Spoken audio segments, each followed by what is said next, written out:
All right, so as we evaluate a piecewise function that is made up of different pieces, we're looking at two pieces in this equation. I see two equal signs.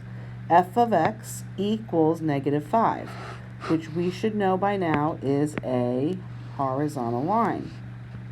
But because x is less than -2, we can't really keep the whole line. We have to erase all the way. It says you can only be less than -2. So basically, at -2, which is right here, you are doing that open dot and you're keeping this part. The second function says f of x is equal to 4, which is up here, and you're doing it for x is greater than or equal. And so as we continue to review this, f of x equals 6 goes up here, but you're only doing it from a -3 to a +2. And notice those are both open dots because there's no symbols underneath these inequalities. You're using open dots. And the other equation was f of x equals -6, which is down here. Oh, and officially, this should move up to +6. Sorry about that.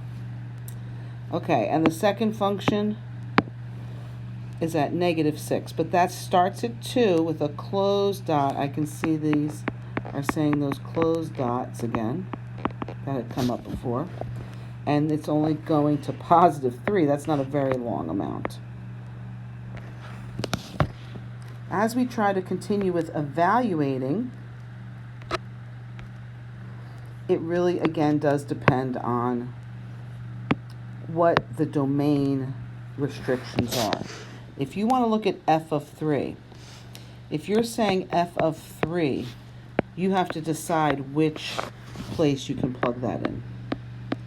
So, since 3 is greater than or equal to 2, that's where f of 3 is going to go. So you're putting f of 3 into here. So f of 3, if you have the negative of 3, take away 3, it looks like you get -6. And then if it wanted f of -1, you have to decide where's -1. Well, -1 is less than 2, so you're using this equation, or you could say this expression, and you're plugging -1 into the problem wherever you see your x. So -5 plus 2. Okay? And do remember that if you are squaring something, because less than 0 would be where -4 would go. -4 squared, if you were to do that in your calculator, you better put parentheses around it, or most calculators will actually give you the wrong answer.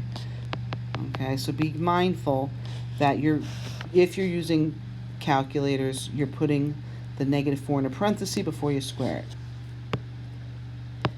F of 8, you have to figure out where are you plugging that in.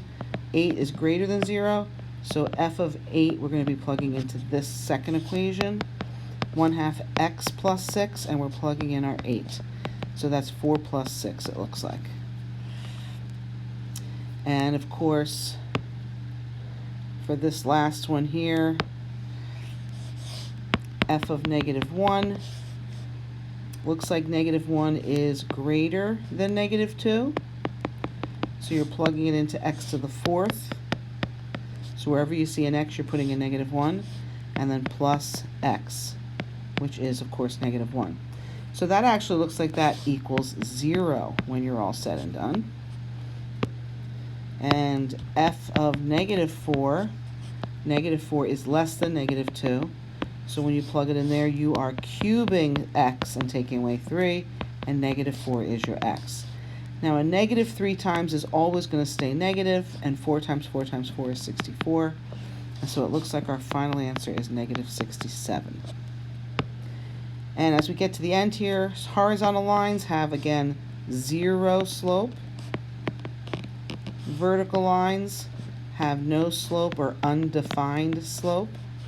And remember that mnemonic device, Humpty Dumpty, can sit on a wall, but Humpty Dumpty cannot on a vertical line.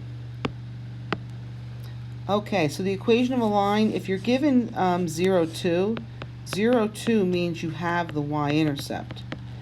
And so when the slope is 4, you can just say y equals mx plus b. All right, but the last problem here, this is the x-intercept with a slope of 4. So you can only start y equals mx plus b by plugging in the 4. You don't know the b. So you could take this ordered pair as 2, 0 as x and y and put 2, 0 into the problem that way. And as you finish solving, you'll get b is -6. So once you have your slope and your b, you can write your equation. Okay? So keep me updated how you're doing on the material.